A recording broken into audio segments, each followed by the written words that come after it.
Girls in Tech Paris, branche française du réseau international aux 7500 membres, vient de se réunir une nouvelle fois à la BPI à l'occasion d'une Lady Pitch Night.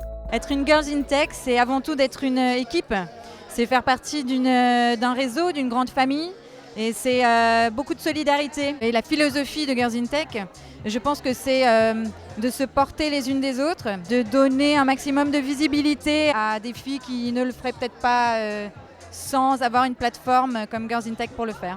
300 startups de 28 pays, comptant au moins une cofondatrice, ont postulé pour être parmi les 10 finalistes de la Lady Pitch Night. Nous, on a fait la sélection vraiment sur l'innovation, la maturité de la startup, donc qu'est-ce qu'elles ont fait comme preuve dans les 3 premières années qu'elles ont déjà travaillé.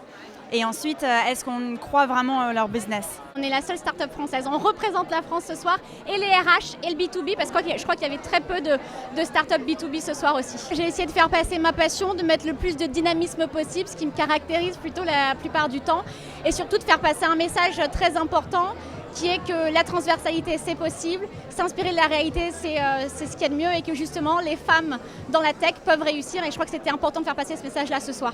Accrochés au mur de la BPI, des portraits de femmes entrepreneurs françaises. Quelques femmes numériques est au départ un projet photographique lancé il y a 3 ans avec Olivier Ezrati, qui a pour but donc de photographier des femmes qui sont actives dans les métiers du numérique ainsi que des étudiantes, pour constituer une base de rôle modèle et de dire le numérique c'est aussi des métiers de filles, d'autant plus que nous avons un biais, nous surreprésentons les métiers techniques et les entrepreneuses. Dans la série Il n'y a pas d'âge pour commencer dans le web, une des invitées d'honneur venue partager son expérience n'avait que 12 ans. Je suis Manon van Orebeke, j'habite en Belgique et je suis la Digital Girl of the Year. J'ai commencé avec la technologie à 8 ans.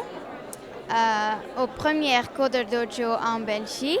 Le Coder Dojo est une place où les enfants peuvent apprendre à programmer. Bon, dans une soirée Girls in Tech, il n'y a pas non plus que des femmes. Pour nous, il n'y a pas vraiment de distinction entre les entrepreneurs au masculin et au féminin, même si les filles apportent une petite touche de créativité en plus, et que c'est beau de voir des projets portés par des femmes qui ont du caractère, de l'ambition et beaucoup d'envie. Et du talent. Et du talent. The winner is Findify.